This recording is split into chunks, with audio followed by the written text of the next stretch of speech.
Está no ar mais um programa do Núcleo de Política e Cidadania, aqui do Canal 6, TV Comunitária do Rio. Lembro que você pode nos acompanhar pela internet, no www.tvcomunitaria.rio. Segue aí também o nosso telefone e o nosso e-mail para você fazer contato com a gente, ajudar a gente a fazer a programação, críticas e sugestões. Hoje nós vamos falar sobre um assunto histórico muito importante, que é a Segunda Guerra Mundial, em particular a participação soviética na Segunda Guerra e a sua relação com os aliados. Eu estou aqui com João Pitilo, que é pesquisador da UERJ, da Universidade Estadual do Rio de Janeiro, e que debate, estuda e escritor, inclusive, sobre esse tema. Primeiro, João, muito obrigado pelo convite. Eu queria agradecer também a Alessandra Brits, que é da revista Intertelas, que providenciou o convite exatamente ao João para ele poder nos ajudar aqui nesse debate. João, a primeira pergunta é que recentemente, em junho ou julho, houve uma solenidade que acontece anualmente na França, que se fala e se capitaliza muito o desembarque na Normandia. Como é que você viu essa solenidade e por que o Ocidente dá tanta importância a esse episódio? Foi muito importante para o desfecho da guerra? Não, para o desfecho da guerra não. Ele é simbólico no quesito geopolítico, geoestratégico. O desembarque na Normandia ele foi um movimento heróico. Nós não podemos tirar o heroísmo daqueles combatentes que desembarcaram ali sob ferro e fogo. Mas aquilo ali foi uma tentativa muito mais do que política, do que militar, de reintrodução das forças ocidentais no continente europeu. O desembarque em meados de 44 é um momento onde o exército, as forças do eixo, estão em franco refluxo, em recuo incessante e já tinham sido duramente golpeados pelos soviéticos no leste. Nesse momento, os soviéticos já estão praticamente às portas de Berlim. João, essa sua dedicação a esse tema, qual a origem? A origem é o seguinte: primeiro, o compromisso em combater o revisionismo, né? O revisionismo ele se deu em vários aspectos. E no campo da história também, com a tentativa de falsificação da história, de subestimar o papel da União Soviética no combate ao fascismo. Então, quando você tenta escamotear, isso é um efeito do pós-guerra, isso é um júbilo da Guerra Fria, que o Brasil se subordinou. Ou seja, aqui no Brasil a gente não sabe, praticamente há um hiato disso, inclusive na academia, inclusive na historiografia brasileira, do determinante papel do Exército Vermelho na derrota das forças do eixo. Então, como ninguém estudava isso, eu me interessei pela questão não só ideológica, mas pelo compromisso com a verdade, de esmiuçar realmente quem ganhou a guerra.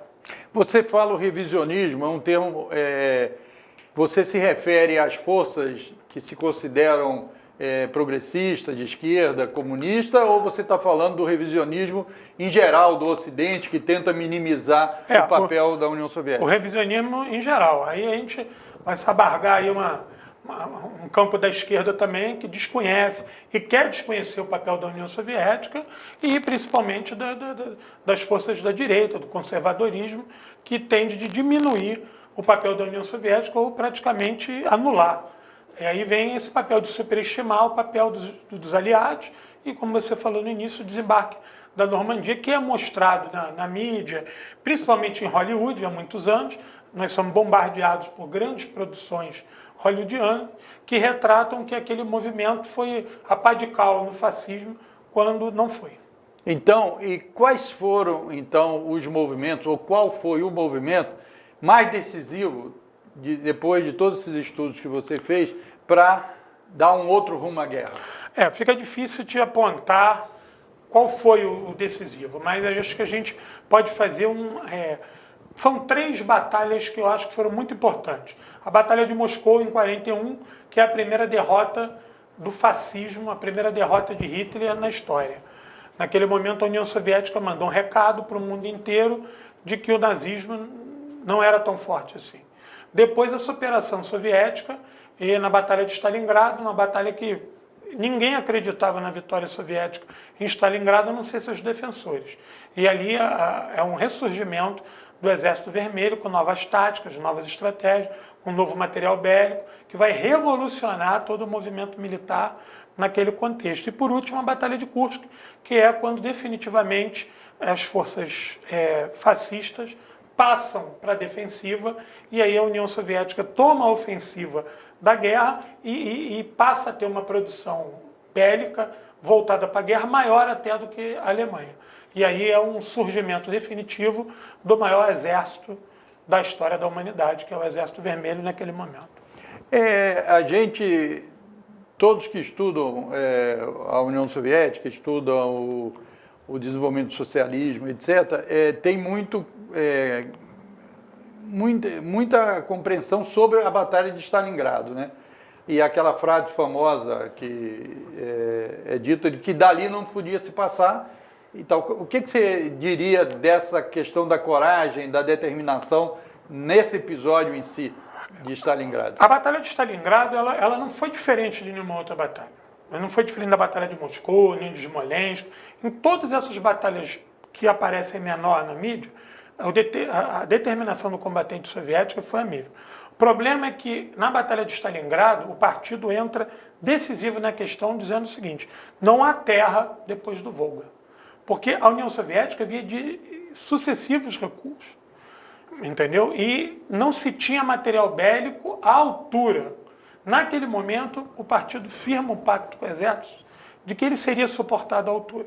Então, a partir da segunda metade da batalha, a partir de setembro de 42, as forças soviéticas já são supridas com melhores fuzis, com melhores munição, com canhões melhores, com blindados melhores, com uma aviação melhor. Então, não tinha mais o elemento do recuo. Era determinante que aquela vitória se desse em Stalingrado, porque, ao cruzar o Volga, os alemães teriam acesso a toda a riqueza mineral do Cáucaso.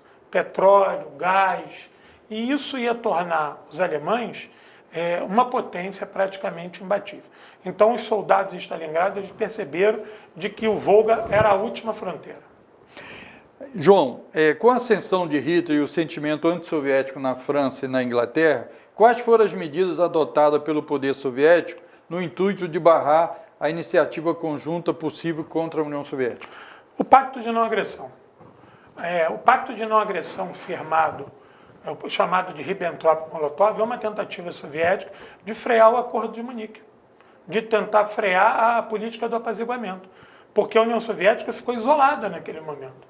E tanto a França quanto a Inglaterra tentava canalizar a ira de Hitler em direção a leste.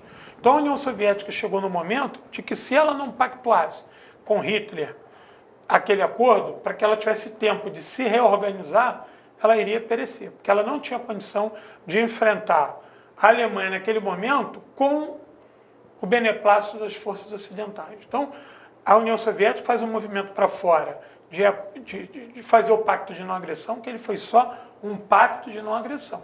Não foi nenhum acordo que a União Soviética assinou com a Alemanha de pilhar, de matar judeu, de saquear, de invadir. Isso não consta nos termos do pacto. E, internamente, a União Soviética aumentou seus mecanismos de controle contra a quinta coluna. Você vai ver que não há o advento da quinta coluna na União Soviética. E a produção industrial voltada toda para a guerra. Então, mas, obviamente que na luta ideológica, né, que existe do capitalismo com uma visão mais... uma visão socialista do mundo, uma visão mais humanitária, eles procuram colocar uma coisa meio nublado de quem foi pior. Eles dizem o que foi pior para a humanidade, ou quais os momentos piores da humanidade.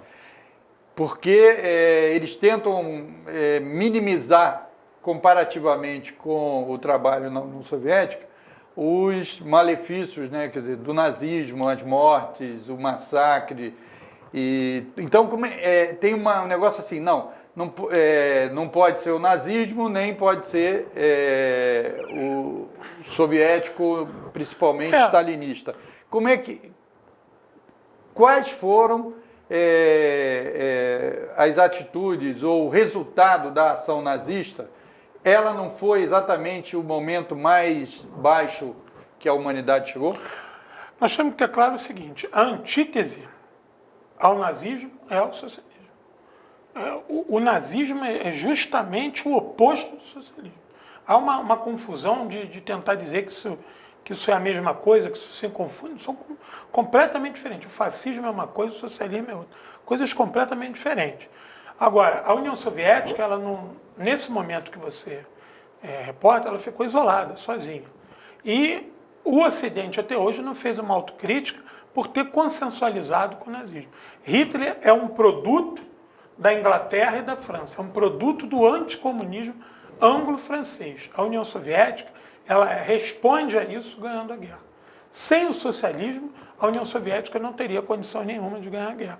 E o que se deu no mundo, pós-guerra, a formação de vários países socialistas, é uma resposta a isso, porque todos esses países do leste europeu que vão estar sob governos socialistas, eles foram ocupados pelo nazismo. E o único que resistiu a isso foram os comunistas. Os comunistas foram os primeiros a serem caçados pelo nazismo. Entendeu? Então, a vanguarda da luta contra o fascismo residiu na União Soviética e continuou residindo nos movimentos de libertação organizados pelos comunistas. Isso é sine qua non. E essas repúblicas soviéticas surgidas a partir da vitória na Segunda Guerra, como é que você analisa essa relação com o poder soviético? Ali foi um misto de alguns acertos, alguns erros. A relação com a União Soviética, de algumas, e foi algo muito pontual, né? Eu acho que o que embaralha aquele jogo ali é o golpe que vai se dar na direção da União Soviética com a subida do Khrushchev.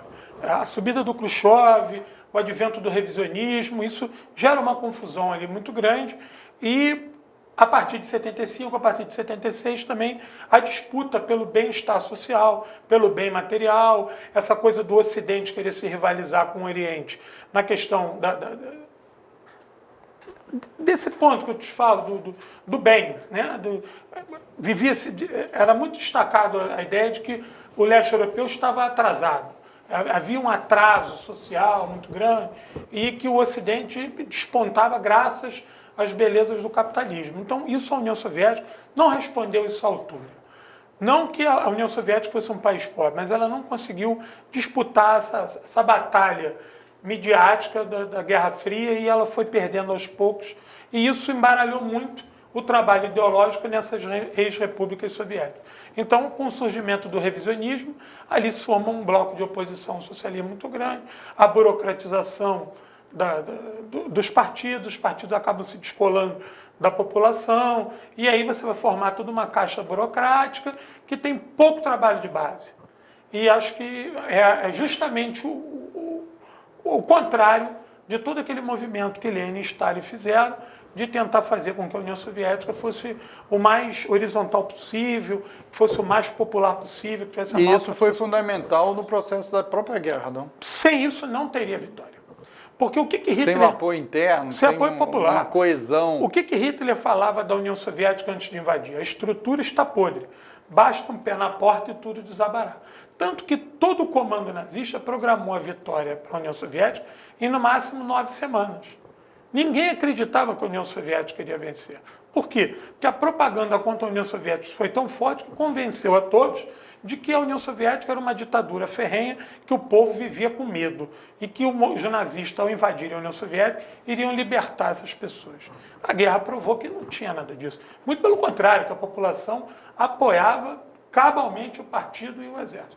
Tanto que se mobilizou para a guerra. Então, João, isso aí a gente vai, em outras ocasiões, poder aprofundar mais, porque esse é um debate que tem um pano de fundo, né, internacional de toda a luta atual, né, com relação a BRICS e tal, etc. Mas eu queria ainda, para a gente aproveitar mais esse seu conhecimento sobre esse assunto específico da Segunda Guerra e da União Soviética, poder você falar o seguinte: como foi a atuação da inteligência soviética, tanto no que diz respeito a descobrir o plano de invasão de Hitler e o posicionamento do Japão? A União Soviética, isso é uma coisa bacana de se estudar. Nós temos poucas fontes aqui no Brasil, mas a União Soviética recebia informação do mundo todo, né? O serviço de inteligência, de informação e contra-informação soviético, ele era, sim, muito bacana. Era uma máquina que trabalhava 24 horas por dia com informação do mundo todo. A União Soviética sempre soube quando se daria a invasão.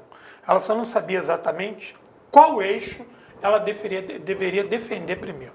Entendeu? Então há muita mentira dessa história de que a Inglaterra avisou a União Soviética e pegou ela desprevenida. Não é mentira. O problema é que a União Soviética era um país enorme, gigantesco, uma linha de frente gigantesca, e você não podia mobilizar tudo para todos os pontos. Então você tinha que escolher um ponto, e o governo soviético decidiu fazer uma defesa em profundidade e foi desgastando. Ela foi vitoriosa nisso. Ela desgastou a Blitzkrieg, tanto que ela chega às portas de Moscou e não consegue avançar. Agora, o serviço secreto soviético, ele colocou a União Soviética na frente de todos em vários momentos. Exemplo, a Batalha de Kursk. O exemplo, a hora que o exército soviético traz reforços para Stalingrado.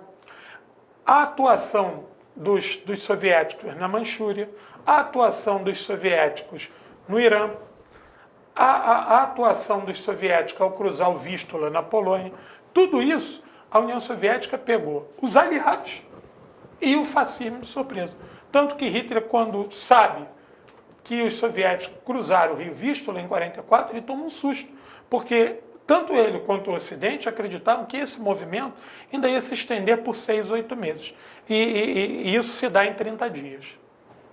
E sobre o front Japão, como é que você analisa a União Soviética, a relação com China e Coreia para resolver essa parada? A União Soviética foi fundamental ali, tanto que o americano, as forças imperialistas, vão desenvolver o Plano Colombo para aquela região, para deter o avanço do socialismo ali, né? A União Soviética, ela derrota o Japão, ela destrói o exército imperial japonês, praticamente.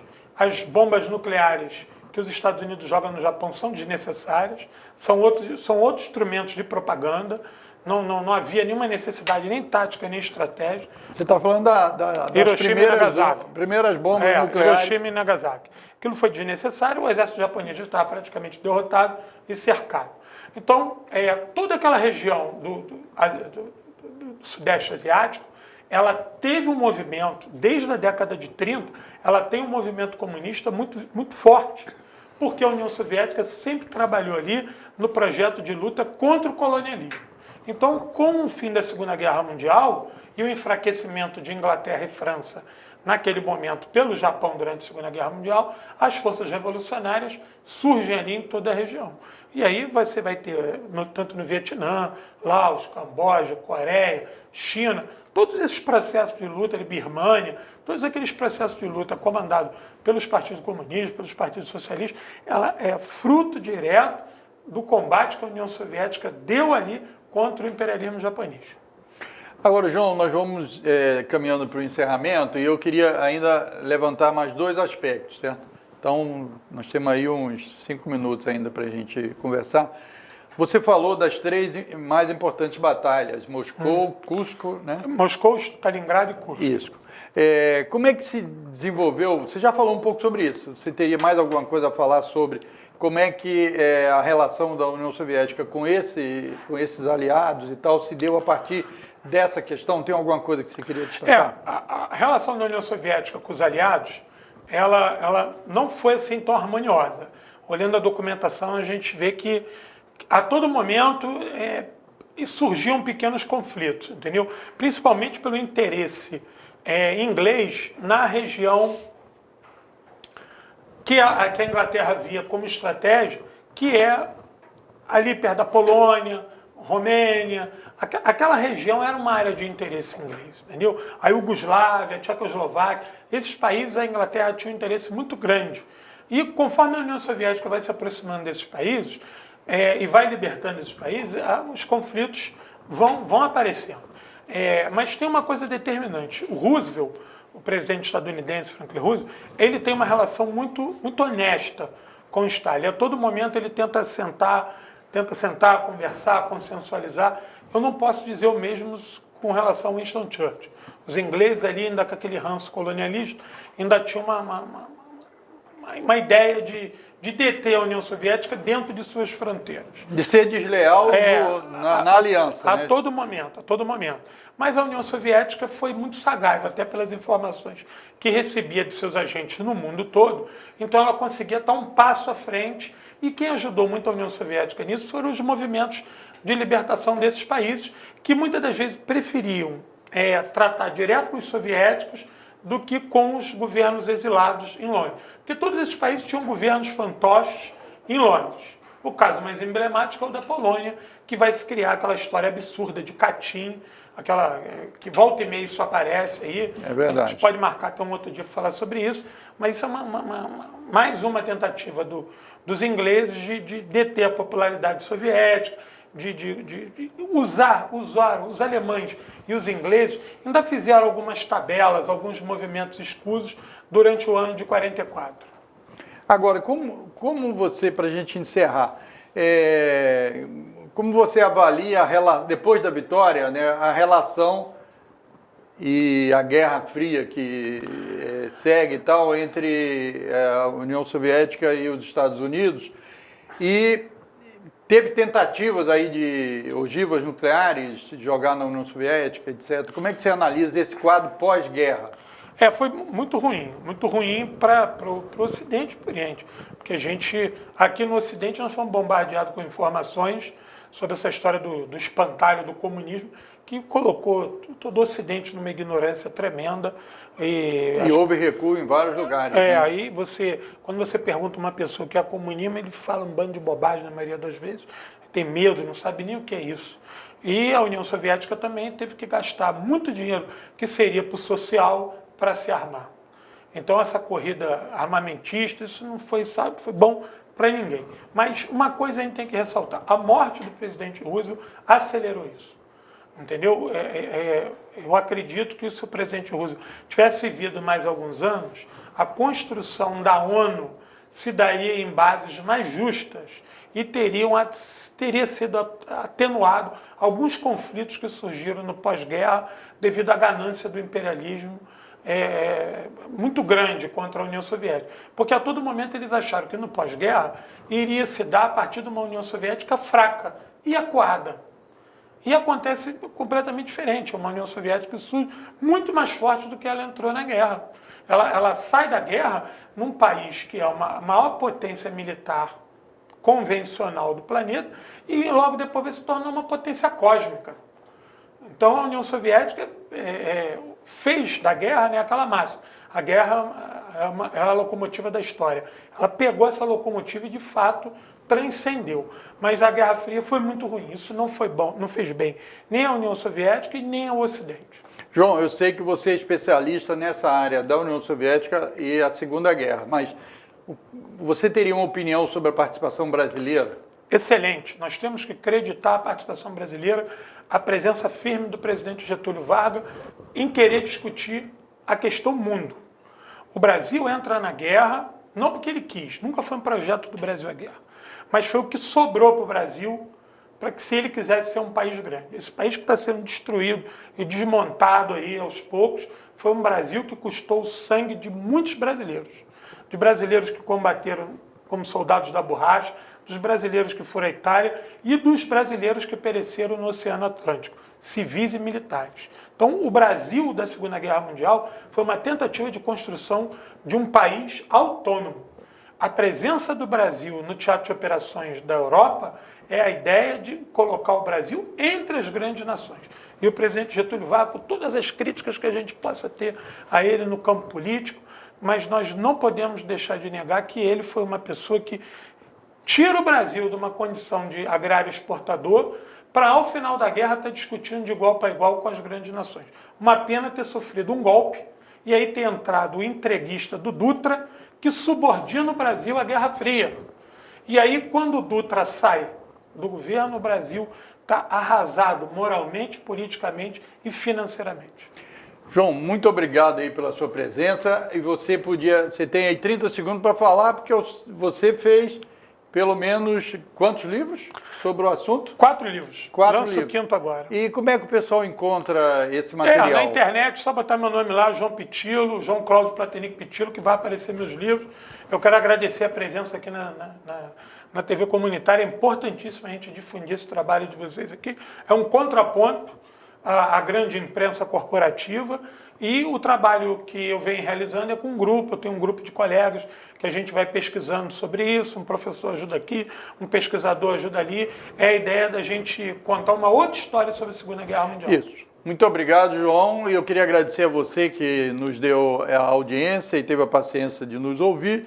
Lembrar que você pode acompanhar a gente ao vivo e a cores no mesmo momento do Canal 6 pela internet no www.tvcomunitariatudojunto.rio, que está aí na sua tela. O nosso telefone, nosso e-mail para trocar ideias com você. João, nós vamos trazê-lo aqui outras vezes, com certeza, claro, com o seu apoio. Claro. Vamos analisar essa questão desses pesquisadores, desses estudiosos aí para a gente interagir aqui. Claro. E mais uma vez agradecer a coordenadora da revista Intertelas, a Alexandra Brits, por estar proporcionando à TV Comunitária se abrir para um debate mais amplo sobre as questões internacionais. Eu que agradeço. Até um próximo núcleo de Política e Cidadania aqui no Canal 6, TV Comunitária do Rio.